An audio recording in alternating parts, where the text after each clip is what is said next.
नमस्कार. श्री ज्ञानेश्वरी गुणार्थ दीपिका बाबाजी महाराज पंडित.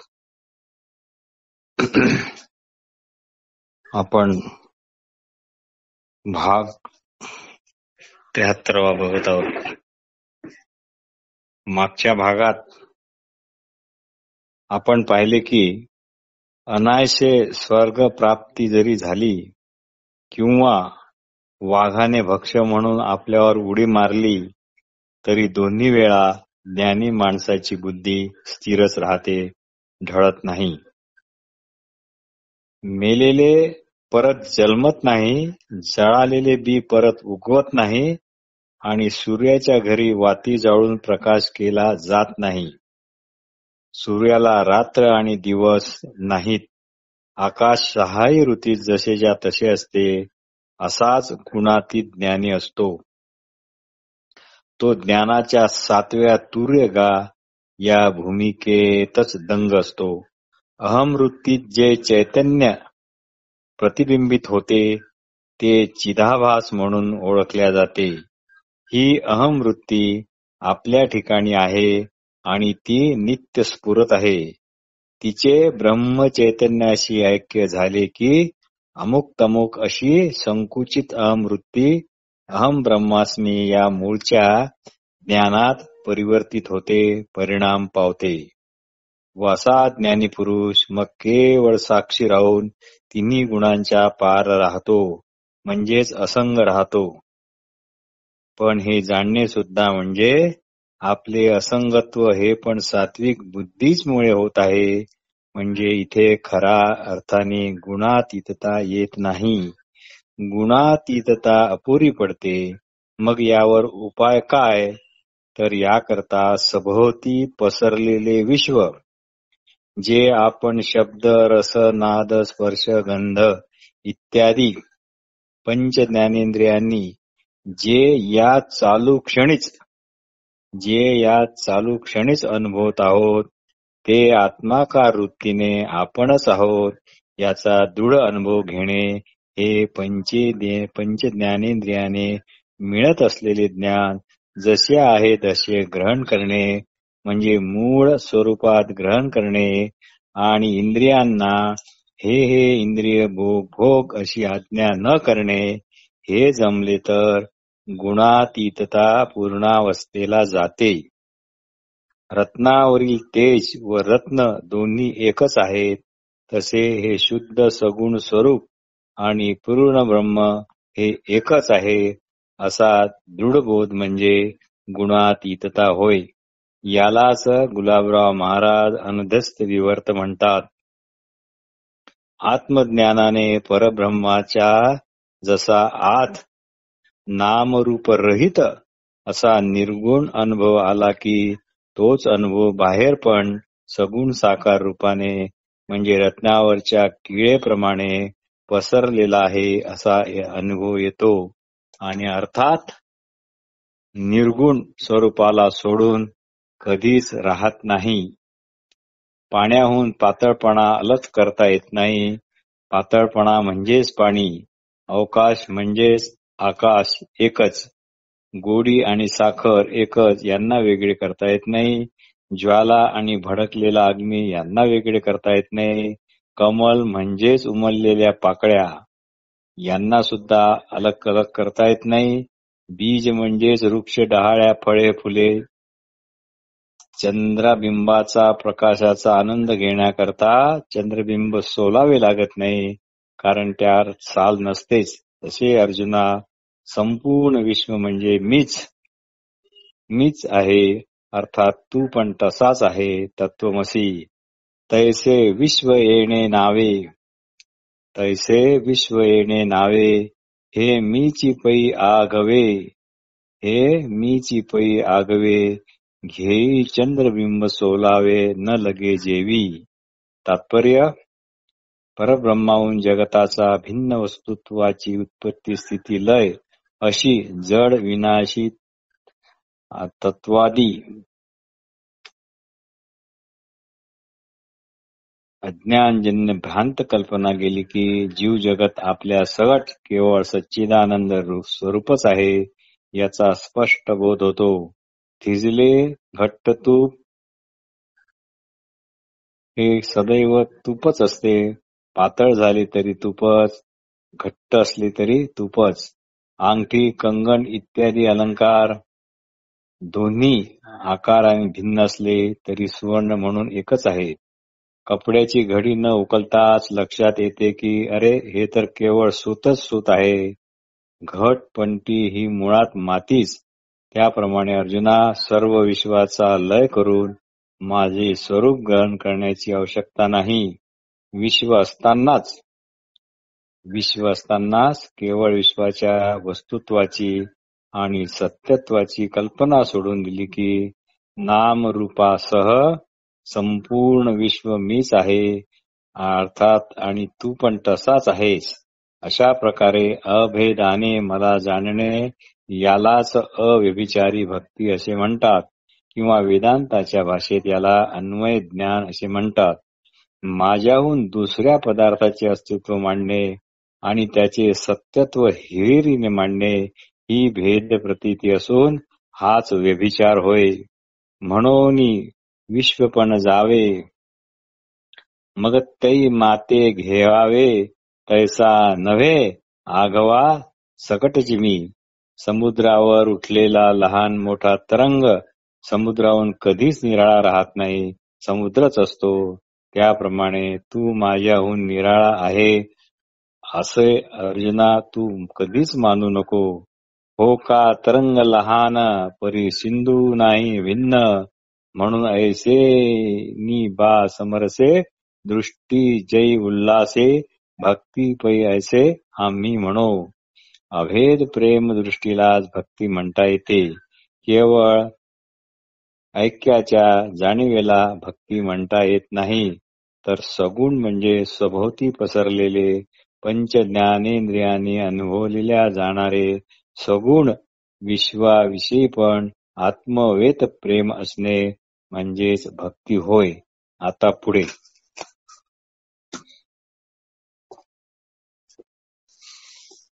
ज्ञानेश्वर महाराज मानसपूजेविषयी एक अद्भुत विवरण करतायत. ज्ञानेश्वर महाराज म्हणतात की आता आपल्या हृदयाचा उत्तम चौरंग करून त्यावर श्री गुरुचे चरण स्थापित करू. ते म्हणतात आता आपल्या हृदयाचा उत्तम चौरंग करून त्यावर श्री गुरुचे चरण स्थापन करू म्हणजे हृदय कमळाचे ठिकाणी श्री गुरुचे चरण दृढ धारण करू. आता हृदय हे आपले चौफाळुनिया भले वरी बैसवू पावले श्री गुरुची. आत्म अनात्म विवेक, वैराग्य, शम इत्यादी षटक आणि तीव्र मुमुक्षा हे या हृदय रूपी चौरंगाचे 4 पाय आहेत.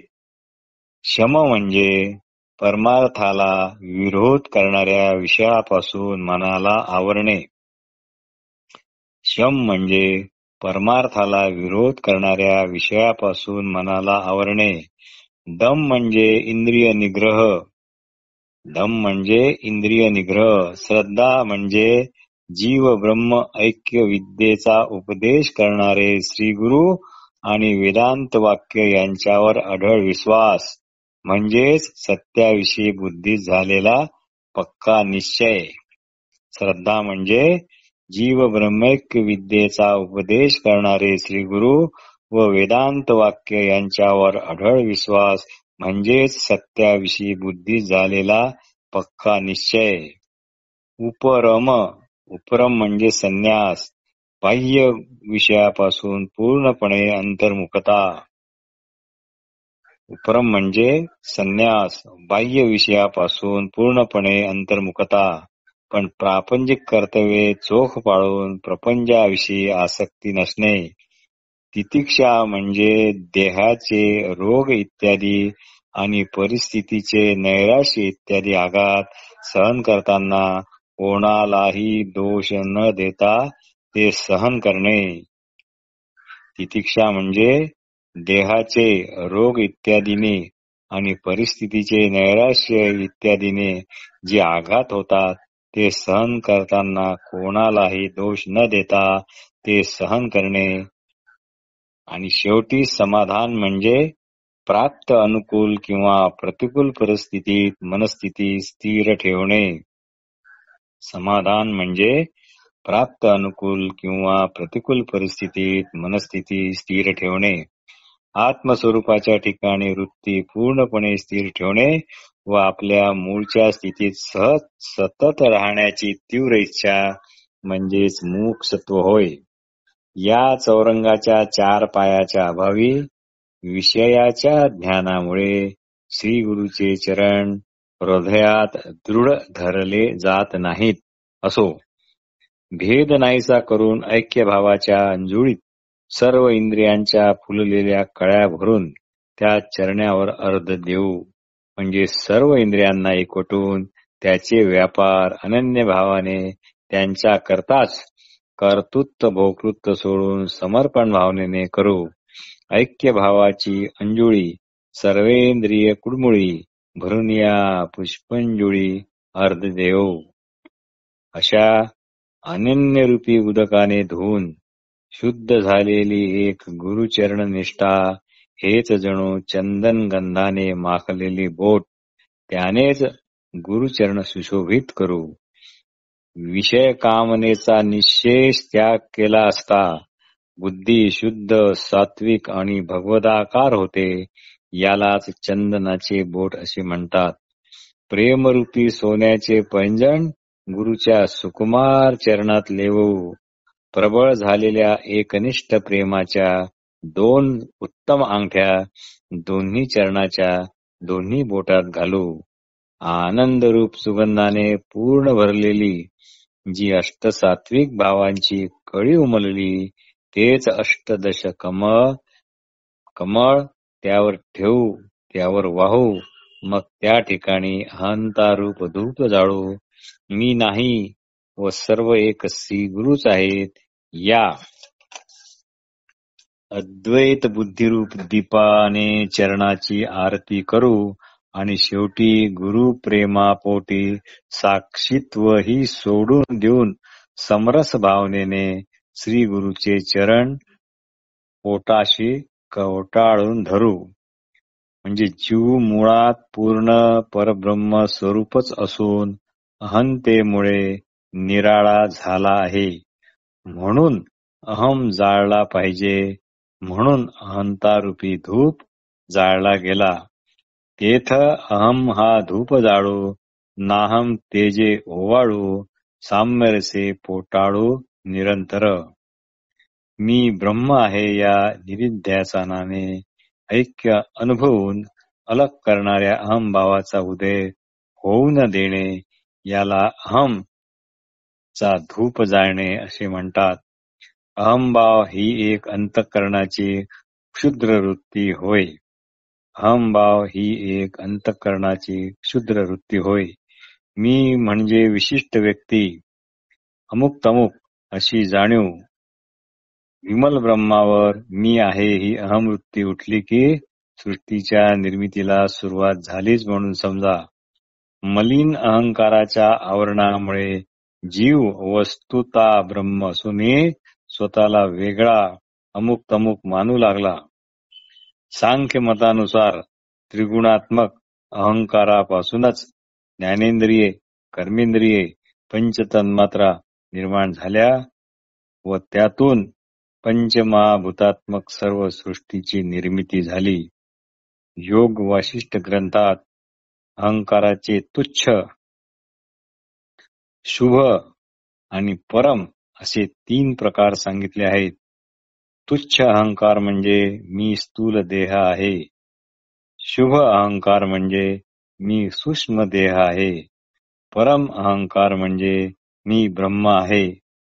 असो, माझे शरीर व प्राण ह्याच जणू पादुका समजून मी त्या गुरुचरणी अर्पण करेन व त्या चरणाचा सहवास भेटावा म्हणून भोग व मोक्ष ही दोन्ही मी त्यावरून ओवाळून टाकेल. म्हणजे तसे पाहिले तर भोग व मोक्ष या अवस्था वस्तुता नसून अज्ञानी जीवाच्या अपेक्षेने शास्त्राने त्या कल्पिल्या आहेत. हे अत्यंत महत्वाचे असल्यामुळे परत ऐकू. तसे पाहिले तर भोग व मोक्ष ह्या अवस्था वस्तुता नसून अज्ञानी जीवाच्या अपेक्षेने शास्त्राने त्या कल्पिल्या आहेत. ज्या सुदैवामुळे धर्म अर्थ काम मोक्ष हा चारी पुरुषार्थाच्या मेळाव्याच्या राज्यावर राज्याभिषेक होतो, त्या सुदैवाला मी गुरुचरण सेवेने प्राप्त हो. अशा सद्भाग्याने आणि गुरुकृपेनेच वाणी अमृतासारखी मधुर आणि परब्रह्माच्या निर्विकल्प स्थितीवरही प्रकाश पाडणारी होते. श्री गुरुच्या मुखातून निघणारे शब्द इतके आल्हाददायक व रसाळ असतात की जणू पौर्णिमेच्या चंद्राच्या चढतीच्या चढती एकमेकावर रचून असाव्यात. सूर्य जसा पूर्वेला उगवून सर्व जगाला प्रकाशाचे साम्राज्य देतो, तशी गुरुची वाणी सर्व साधकांच्या जीवनात ब्रह्मज्ञानाची रेलचेल म्हणजे दिवाळी करतात. याच्या शब्दनादापुढे अनाहत नाद देखील कमी दर्जांचे ठरतात. यांची वाणीरूप वेल ही श्रवण सुखाच्या मांडवात अशी बहरते की त्या वसंत ऋतूची शोभा सर्व जगच भोगते. श्रवण सुखाच्या मांडवी विश्वभोगी माधवी तैसी बरवी वाचावल्ली. मन व वाणी ज्या परमात्म्यापर्यंत पोहोचू शकत नाही, अशा परमात्मतत्वाचा प्रत्यक्ष अपरोक्ष साक्षात्कार केवळ यांच्या शब्दामुळे किंवा यांच्या उपदेशामुळे होतो. ज्ञानेश्वर महाराज म्हणतात, आता फार काय बोलू, असे हे वाणीचे सद्भाग्य माझ्याशिवाय कोणाला प्राप्त झाले. कारण मी तर माझ्या गुरुचे तान्हे लेकरू आहे. त्यामुळे मी त्यांच्या कृपेला सर्वस्वी पात्र आहे. मेघ केवळ सातकाच्या प्रेमापोटी संपूर्ण पाण्याचा साठा रिचवतात, तसे श्रीगुरु केवळ माझ्यावरच पूर्ण कृपेचा वर्षाव करतात. म्हणूनच शास्त्रज्ञान रहित माझे तोंड, माझी बुद्धी नुसत्या बडबुडीतूनही गीतेचा गूढ मतितार्थ प्रगट करण्यास समर्थ राहतात. जर दैव अनुकूल असेल तर वाळूच रत्नरूप होते. आयुष्य असले म्हणजे प्रत्यक्ष प्राण घेण्यास आलेल्यालाही आपली दया येते. जर खरोखरच प्रत्यक्ष परमेश्वर जर आपल्या भुकेची काळजी करत असला, तर आपण आंधणाच्या पाण्यात खडे जरी शिजवले तरी त्याचा अमृतासारखा स्वादिष्ट आणि मधुर असा भात होतो. आधणी घातलिया हरळ होती अमृतांचे तांदूळ, जरी भुकेची वेळ राखे जगन्नाथ. श्री गुरूंनी ब्रह्मबोध करून देताच जड विनाशी अशा नामरूपाच्या ठिकाणीची जगत स्वरूप अविद्या भ्रांती नाहीशी होऊन एका शुद्ध परब्रह्माचा हा सर्व नामरूपात्मक विलास आहे हे कळून येते व सर्व नामरूपात्मक संसार मोक्षमय होतो आणि सर्व नामरूपात्मक संसार मोक्षमय होतो. तै होऊनी ठाके संसारू मोक्षमय आघवा. हे पहा, पांडवाचे काही समजा उणे पडले तर ते कृष्णाने धावून पूर्ण केले की नाही, तसे श्रीगुरु निवृत्तीनाथ धावून आले व माझे अज्ञानपण ज्ञानपणात रूपांतरित केले. आता गुरु कृपेनेच पुढचे निरूपण मी करणार आहे.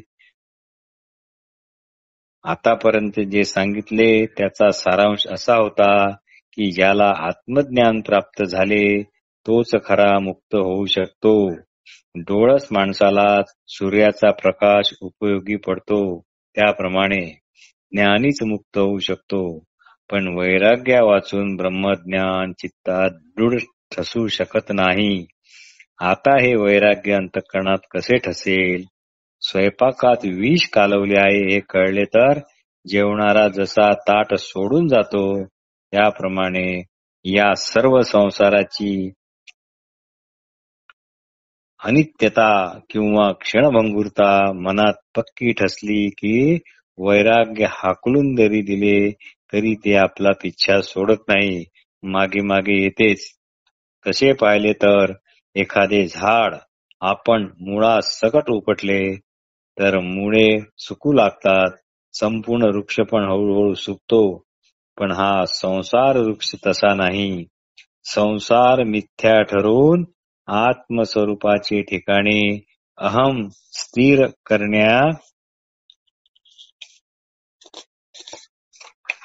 करण्याकरता आता मी जे विवेचन करणार आहे ते मन देऊन ऐका. अहम म्हणजे मी हे स्फुरण वास्तविक पाहता आत्मस्वरूपाचेच असते. अहम म्हणजे मी हे स्फुरण वास्तविक आत्मस्वरूपाचे असते, पण जीव अज्ञान भ्रांतीने ते आत्मस्वरूपाचे आहे असे न समजता अहम म्हणजे मी कुणी एक निराळा आहे असे स्वतःला समजतो आणि त्यामुळे त्याला देह इत्यादी सर्व पदार्थ सत्य वाटतात आणि सुखदुःखाला आणि हर्षविषादाला कारणीभूत होतात व त्यामुळे अहंभाव हा देहाच्या मर्यादित ठिकाणी धारण केला जातो. आत्मविचाराने देह इत्यादी सर्व संसार मिथ्या ठरवल्यावर अहंभाव सहजच आपल्या आत्मस्वरूपाच्या ठिकाणी स्थिर होतो आणि मग जीव ब्रह्माचे ऐक्य होऊन जीवाला मी ब्रह्म आहे असा अनुभव येतो.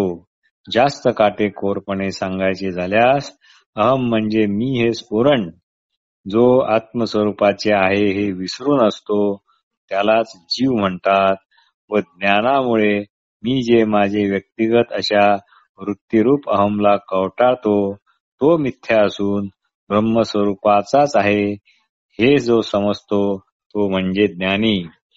जीव ब्रह्म हे दोन वेगळे पदार्थ वस्तुतः नाहीतच. जीव ब्रह्म हे दोन वेगळे पदार्थ वस्तुतः नाहीतच.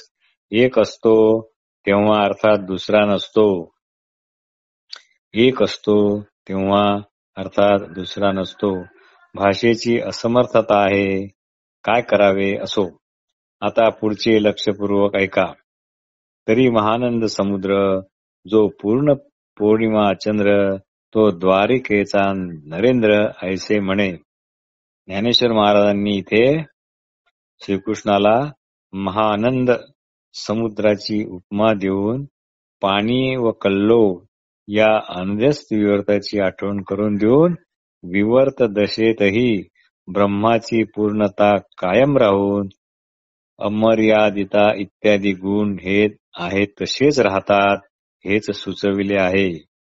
अध्यस्त म्हणजे आवृत्त किंवा झाकलेला व अनध्यस्त म्हणजे अनावृत्त किंवा उघडा असलेला. अधिष्ठान सुवर्णाला किंवा अधिष्ठान मातीला अनावृत्त ठेवून म्हणजे त्याचे मूळ रूप आहे तसे उघडे राहूनच म्हणजे सुवर्ण आणि माती लोप न पावता त्यांच्या केवळ आकाराकडे म्हणजे रूपाकडे आणि केवळ त्यांच्या नामाकडे म्हणजे नावाकडे अशा विशेष भावाकडे विशेष लक्ष असल्यामुळे सोने किंवा माती उघडी असूनही ती दिसत नाही व अलंकार इत्यादी किंवा घट इत्यादी वेगळ्याच स्वतंत्र वस्तू वाटतात. या ठिकाणी ब्रह्म म्हणजे अधिष्ठान असून नामरूपात्मक जगत हा त्यावर भासणारा विवर्त आहे.